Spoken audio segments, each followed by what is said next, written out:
Assalamualaikum warahmatullahi wabarakatuh. Muslimin dan mukminin yang mudah-mudahan selalu dirahmati Allah Subhanahu wa taala.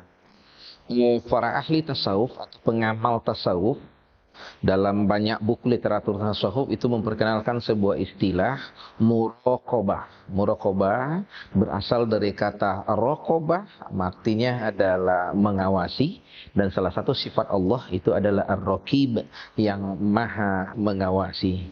Jadi sehingga muraqabah itu dimaknai oleh orang-orang tasawuf adalah keyakinan dalam diri seseorang, kepercayaan dalam diri seseorang bahwa dia selalu diawasi oleh Allah Subhanahu wa taala. Bahkan bukan hanya mengawasi, tapi Allah juga mengetahui, Allah juga mendengar, Allah juga mengawasinya. Karena Allah Al-Alim, Allah As-Sami, Allah itu Al-Basir, Allah itu adalah Al-Hafiz. Kaum muslimin, dalam konteks ini ada sebuah kisah yang menarik untuk kita renungkan. Saya baca kisah ini dari buku yang berjudul Kisah-kisah Unik dalam Sejarah Islam. Itu dikisahkan bahwa di daerah Uzbekistan sekarang, ada dulu namanya daerah Mari. Di situ pada saat kekuasaan umat Islam pada waktu itu, ada seorang hakim sekaligus jaksa yang ditugaskan oleh pemerintahan Islam pada waktu itu untuk tinggal di sana. Namanya adalah Nuh bin Maryam. Dia adalah jaksa hakim yang sangat disegani karena di samping pejabat tinggi, beliau juga taat beribadah, dekat dengan masyarakat, suka membantu, dan orangnya sangat humble, bisa bergaul dengan siapapun termasuk dengan orang-orang bawah. Nah, Pak Nuh bin Maryam ini punya anak gadis. Anaknya sangat cantik, jelita, pintar, dan tentunya terdidik karena dia dari keluarga orang yang terhormat. Ketika sudah cukup umur untuk zaman itu, sekitar 17 atau 18 tahun, karena tidak ada kuliah, jadi biasanya sudah menikah. Jadi banyak sekali orang yang datang ke rumah Nuh bin Maryam untuk melamar. Tidak melalui proses pacaran, cuman orang tuanya datang menyampaikan keinginan untuk melamar anak Nuh bin Maryam yang cantik ini dengan anak mereka. Banyak. Sehingga Nuh bin Maryam juga agak bingung menentukan pilihan siapa di antara yang melamar ini akan diterima.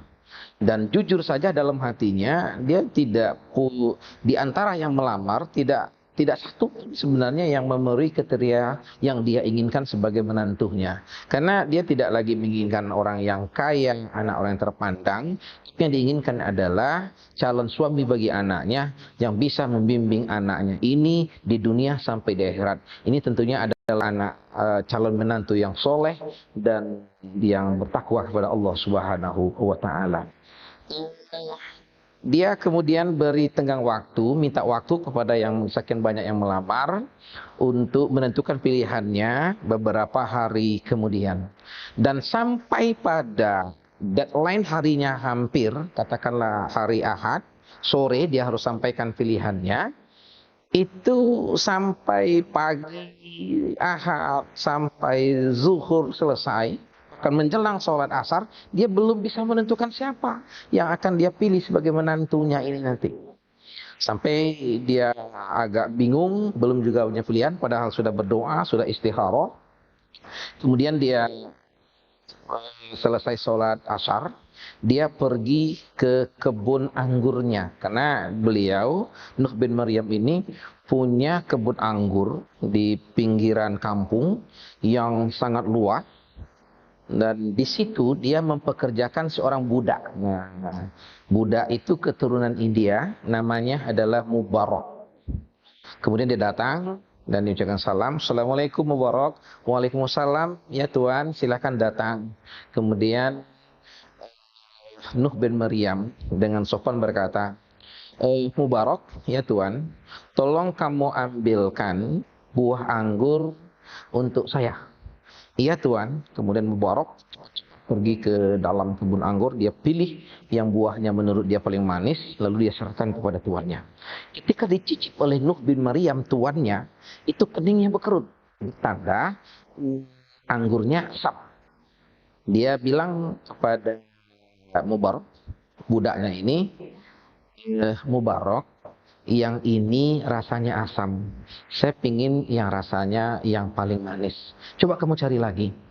Kemudian Mubarak pergi untuk mencari lagi. Dia lihat satu persatu dari pohon yang ada, agak lama karena dia belum tahu mana yang manis. Lalu dia ambil satu tangkai yang menurutnya paling manis, dia serahkan kepada tuannya. Dan kemudian dia berkata, ini tuan, barangkali ini manis. Oh ya, terima kasih, kata Nabi Maryam. Lalu dia makan, cicip satu, lagi-lagi keningnya berkerut. Tanda yang ini, anggur ini rasanya juga sedikit agak naik suaranya. Nuh bin Maryam berkata kepada Mubarak, Mubarak, saya pingin anggur yang rasanya manis. Sudah 2 kali saya minta cariin, 2 kali juga kamu bawa yang asam. Sekarang kamu cari, jangan kembali sebelum kamu mendapatkan yang rasanya paling manis. Sedikit agak naik kalimatnya, penekanannya. Iya tuan, kata Mubarak, sang budak ini. Lalu dia pergi berkeliling ke dalam kebun untuk yang mencari yang menurut dia paling manis. Agak lama dari yang sebelumnya. Dan setelah dia yakin ada satu tangkai anggur yang menurut dia manis, lalu dia bawa, serahkan kepada tuannya. Dan sayangnya, ketika tuannya Nuh bin Maryam menyicip lagi-lagi yang ketiga ini juga rasanya asam. Wajar sedikit agak marah, Nuh bin Maryam berdiri dan kemudian dia berkata, Mubarak, iya tuan, kamu sadar gak siapa dirimu? Sadar tuan, saya budakmu. Dan kamu tahu gak siapa diriku ini? Tahu tuan, kamu adalah tuanku dan yang mempunyai kebun ini sekaligus yang memilihku. Kalau kau sadar siapa dirimu dan kau tahu siapa diriku, kenapa kaya minta anggur yang rasanya manis 3 kali selalu yang kamu bawa itu adalah yang rasanya masam? Mubarak menjawab dengan santai, maaf tuan, saya tidak tahu yang mana rasanya yang manis. Lah, tidak mungkin itu. Bukankah kamu sudah tinggal di dalam kebun ini lebih dari 4 tahun? Kamu yang merawat kebun ini, kamu yang menjaga kebun ini, kamu yang tinggal di kebun ini, kamu yang menanam sampai memetik buah anggur seperti ini. Kok sekarang kamu bilang bahwa kamu tidak tahu dari batang mana yang rasanya manis? Dengan rileks santai, Mubarak kemudian menjawab, nah itulah masalahnya tuan. Selama ini tuan hanya bilang kepada saya harus menjaga kebun ini, merawat kebun ini, memelihara kebun ini, tinggal dalam kebun ini. Tapi tuan tidak pernah bilang bahwa saya boleh menyicip buah anggur dalam kebun ini. Jadi, kamu tidak pernah makannya? Tidak pernah tuan. Kenapa kamu tidak makan? Iya, karena saya tidak dapat izin dari Tuhan. Kalau saya makan, berarti saya makan harta Tuhan, hak Tuhan, tanpa izin Tuhan. Kalau saya makan, itu hukumnya haram. Tapi saya tidak tahu. Iya Tuhan, Tuhan tidak tahu. Tapi Tuhanku maha tahu. Wow. Mendapat jawaban ini, Nuh bin Maryam terkaget. Dan dia langsung tertegun. Ini jawaban luar biasa. Bagaimana mungkin 4 tahun tinggal di dalam kebun anggur, tak sekalipun dia memakan buah anggur karena merasa belum dapat izin dari tuannya. Wah, ini sangat luar biasa. Agak mustahil barangkali bisa kita temukan di zaman sekarang ini ada orang yang berani. Yang terjadi justru kebalikannya. Di pasar sering kita lihat orang beli duku, beli kelengkeng. Ya beli belum tentu tapi sudah dicicip sampai 10 kadang-kadang. Kemudian Nuh bin Maryam agak tertegun dan dia mikir, ini budak tapi keimanannya, ketakwanya sungguh sangat luar biasa. Tadi dia berdiri, kemudian dia duduk. dekat berhadapan dengan Mubarak, kemudian dia berkata, Mubarak, ya Tuan, saya minta pendapat kepada kamu tentang masalah yang saya hadapi. Kali ini Mubarak yang terkejut. Bagaimana mungkin pejabat tinggi, orang kaya, terpandang, terpelajar minta pendapat kepada seorang budak hamba sahaya. Tapi dia berusaha tenang dan kemudian bertanya, apa Tuan yang bisa saya bantu?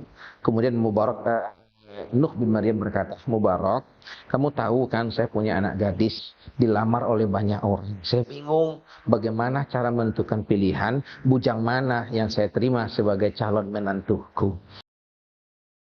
Saya ingin kepada Allah.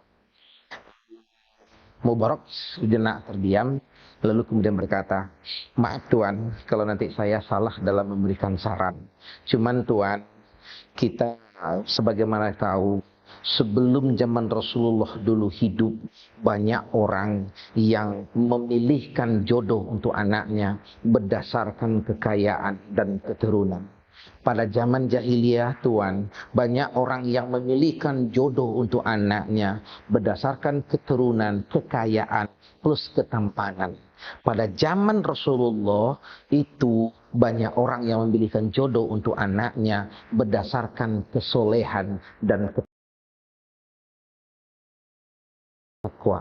Nah, zaman kita balikkan di antara kita ini yang memilihkan jodohnya seperti zaman jahiliyah, memilihkan jodoh untuk anaknya berdasarkan kekayaan, keturunan dan ketampanan. Solehan agak disampingkan Tuhan. Wah, ini jawaban yang juga sangat brilian dari Mubarak. Langsung saja Nuh bin Maryam berkata, kalau begitu Mubarak, saya akan pilihkan calon menantu saya seperti zaman Rasulullah orang memilih calon menantu, yaitu berdasarkan kesolehan dan berdasarkan ketakwaan. Mubarak bertanya, siapa Tuan orangnya? Nuh bin Maryam langsung menjawab secara spontan, orangnya adalah laki-laki yang berada di depan saya, yaitu kamu, karena kamu mempunyai kesolehan dan ketakwaan yang sangat tinggi. Tuan, Tuan ingin menikahkan anak Tuan yang cantik dengan saya, yang hitam, yang jelek, yang ini, iya, semulai hari ini kamu saya merdekakan, ya ke rumah saya, terus nanti kamu akan kunikahkan dengan anak gadis saya. Wah, luar biasa. Ini pernikahan yang penuh dengan keberkahan, pernikahan yang tidak berdasarkan kekayaan, pekerjaan yang mapan, dari keturunan yang hebat, tapi berdasarkan kesolehan. Nanti dinikahkan Mubarak dengan anak gadis Nuh bin Maryam, kelak nanti lahir seorang anak laki-laki, diberi nama Abdullah. Dan nanti Abdullah ini menjadi seorang ulama hadis yang sangat terkenal, ulama tasawuf yang juga sangat terkenal dalam literatur Islam, sampai sekarang masih bisa kita lihat, dikenal dengan nama Abdullah bin Mubarak. Kisahnya sampai di sini. Muslimin dan mukminin yang berbahagia, lalu apa pesan yang bisa kita ambil, pelajaran yang sangat kita ambil? Bagi saya dikaitkan dengan konsep muraqabah pada awal tadi, inilah orang yang merasakan kehadiran Allah dalam hidupnya. Merasa Allah mengetahui apa yang dia lakukan, Allah melihatnya, Allah menjaganya, Allah mengawasinya, sehingga dia tidak mau melakukan hal-hal yang dilarang oleh Allah. Kalimatnya yang sangat indah tadi, kata Mubarak adalah, kalau saya makan buah anggur ini, Tuhan tidak tahu, tapi Tuhanku maha tahu. Inilah tingkat ketakwaan yang sangat tinggi, merasakan Allah hadir dalam hidupnya, dan itu berbekas pada kehidupan yang nyata, sehingga dia berbuat selalu berdasarkan ridho dari Allah Subhanahu wa Ta'ala. Hadirin jemaah dan muslimin mukminin yang berbahagia, saya yakin sebagai seorang budak, ini Mubarak tidak pernah sekolah tinggi. Dia tidak pernah sekolah SMP, SMA, dia tidak sekolah sampai aliyah. dan hampir tidak tamatan dari pesantren, dan kemungkinan besar Mubarak juga tidak banyak hafal ayat Al-Quran. Dan saya menduga Mubarak juga tidak hafal dengan ayat yang melarang memakan harta haram secara batil. Ya ayyuhallazina amanu la ta'kulu amwalakum bainakum bil batil. Hai orang-orang yang beriman, janganlah kamu memakan harta di antara kamu dengan cara yang batil. Ayat mungkin dia tidak hafal, tapi dia bisa mengamalkan dalam kehidupan sehari-hari, tidak mau memakan yang haram karena dia yakin, dia percaya Allah Maha melihat, Maha mengetahui, dan kelak kemudian akan diminta pertanggungjawabannya di hadapan Allah Subhanahu wa taala. Mudah-mudahan kisah yang sederhana ini ada hikmahnya. Wassalamualaikum warahmatullahi wabarakatuh.